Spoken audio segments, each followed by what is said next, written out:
Que vaut l'intelligence artificielle d'Elon Musk? On va voir ça ensemble dans cette vidéo. Je suis en attente de validation, mais en attendant j'ai accès à un certain nombre de nouveaux services, et notamment à la dernière version de l'intelligence artificielle Grok, donc on va voir ce que ça vaut, notamment pour les créateurs de contenu, parce que au-delà du côté gadget, il faut qu'on voit si cette intelligence artificielle a une vraie valeur ajoutée pour ce qui nous concerne, à savoir créer du meilleur contenu et sans doute vendre de meilleurs produits. En tout cas, vous pouvez me suivre sur Twitter si ça vous intéresse. Ce que je vais faire, et ce sera l'objet d'autres vidéos sur cette chaîne, c'est que je vais essayer de faire décoller mon compte Twitter et voir si la monétisation est rentable. Est-ce qu'on peut vraiment gagner de l'argent avec Twitter? Est-ce que ça permet de rembourser au moins les frais qu'on dépense pour être en mode premium? Et on verra également si c'est possible de gagner de l'argent avec Twitter d'autres manières. Est-ce que ça permet de vendre des produits, des services? On va voir tout ça ensemble. Mais ce sera l'objet d'autres vidéos parce que maintenant on va s'intéresser à l'IA Grok. Donc vous savez que la spécificité de Grok, c'est qu'a priori il est plus libre dans ses propos, et on va lui demander est-ce que Elon Musk est woke? Et il nous dit Elon Musk a déclaré qu'il était en train de s'impliquer en politique pour arrêter le virus de l'esprit woke qui selon lui est en train de détruire la civilisation. Et ensuite on a une série de tweets qui sont en rapport avec notre requête, et ça je pense qu'on pourra l'exploiter un peu plus tard. Avant je voudrais juste qu'on compare la réponse de Grok avec la réponse de ChatGPT. On va voir s'il est plus nuancé, donc plus fade et plus consensuel. Alors, le terme woke est généralement utilisé pour désigner une conscience sociale accrue concernant les questions de justice sociale. Donc on sent que ChatGPT a besoin de nous faire un petit pré-chat. Musk a critiqué le concept de wokeness à plusieurs reprises, donc là on a l'information. Cependant il est noté que Musk est une figure complexe et que ses opinions, etc. Donc ce qui répond vraiment à la requête c'est ça, et le reste ça ressemble à quelque chose qui vise à mettre un petit peu de nuance, et peut-être de nuance politiquement correcte. Donc on voit qu'il y a quand même une différence dans le traitement du sujet. On va essayer avec une autre question polémique, puis après on fera quelque chose d'un peu plus sérieux. Le racisme anti-blanc existe-t-il? Et donc là, il nous fait une réponse qui est tout à fait woke, à savoir que le seul racisme qui existe est le racisme systémique, et comme il n'y a pas de système anti-blanc, il n'y a pas de racisme anti-blanc, donc c'est tout à fait le genre de choses qu'on pourrait s'attendre d'un woke qui n'a jamais grandi en tant que blanc en banlieue, car c'est là qu'on peut vraiment se rendre compte de l'existence et de la violence du phénomène. On va voir si on le challenge un peu. On dirait la réponse d'une sociologue aux cheveux bleus. Tu as donné la définition du racisme qui servait le narratif dominant. Il n'y a de racisme que systémique, donc le racisme anti-blanc n'existe pas. La prémisse est fausse. Le racisme est la haine, le rejet, l'agression de l'autre en fonction de son origine, et les blancs subissent ça. Oh là là, on parle de racisme anti-blanc. Il semblerait que la définition du racisme ait évolué au fil du temps, passant de la simple haine ou discrimination à une notion plus systémique et institutionnelle. Mais bon, on va pas se battre pour une définition. Eh bien, c'est une question qui fait débat. Certains diront que les blancs sont victimes de discrimination ou de préjugés, mais d'autres soutiendront que ce n'est pas du racisme car les blancs n'en subissent pas systématiquement. Mais bon, on va pas se mettre à pleurer sur le sort des blancs non plus. On a quand même un peu d'avance sur les autres groupes ethniques, non?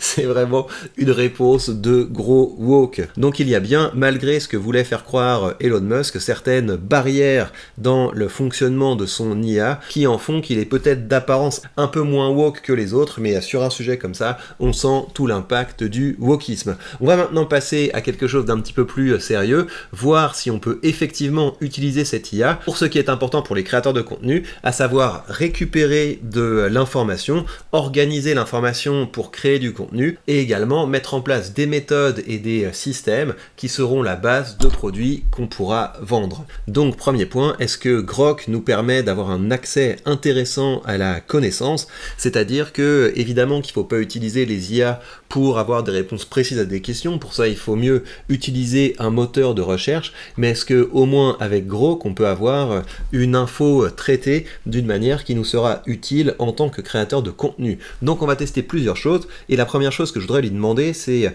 quels sont les événements en tendance aujourd'hui sur Twitter. Donc qu'est-ce qu'il nous met ici? Là on voit que ça déconne un petit peu, parce qu'il nous a juste mis le lien vers un compte Twitter qui avait Max Trending dans le nom, donc ça ne va pas. On va lui demander quels sont les événements qui font parler en France aujourd'hui. Alors la conclusion des Jeux Olympiques, Daily Scientific Update, donc ça je vois pas trop le rapport. Today Episode of Trending, Hezbollah, Imam Khalif Complain. Donc là on a effectivement quelque chose qui a bien à voir avec les différentes tendances. On va tester quelque chose d'encore plus précis. On lui demande quelles sont les plus grosses polémiques du moment, parce que la polémique c'est quelque chose qui crée de l'engagement, et donc si on a une série de polémiques et qu'on les a avant les autres, ça peut faire du contenu qui fonctionne. Voyons comment ça marche. Et non, c'est assez mauvais, c'est pas quelque chose qu'on peut utiliser. Donc pour ce qui est du premier point, on met la plus mauvaise note, c'est vraiment très mauvais. Alors, on va maintenant voir si Grok est bon pour nous aider à créer du contenu. On va le mettre en mode fun pour l'occasion, et on va tester un truc qui pourrait être utile.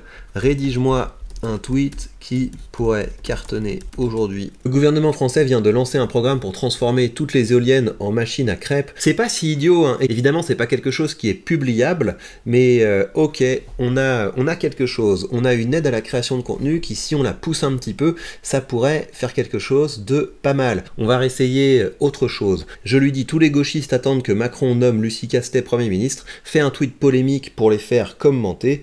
On va voir ce que ça donne. Lucie Castet pourrait être la première ministre gay de France, mais est-ce que Macron est prêt à accepter l'amour dans son gouvernement, love, win, etc.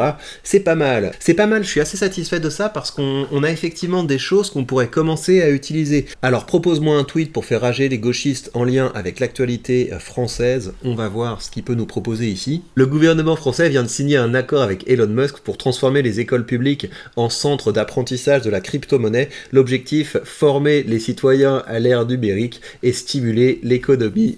C'est génial. Avec ça, on pourrait déclencher une petite polémique chez les gauchistes, et ça ferait effectivement une bonne fake news.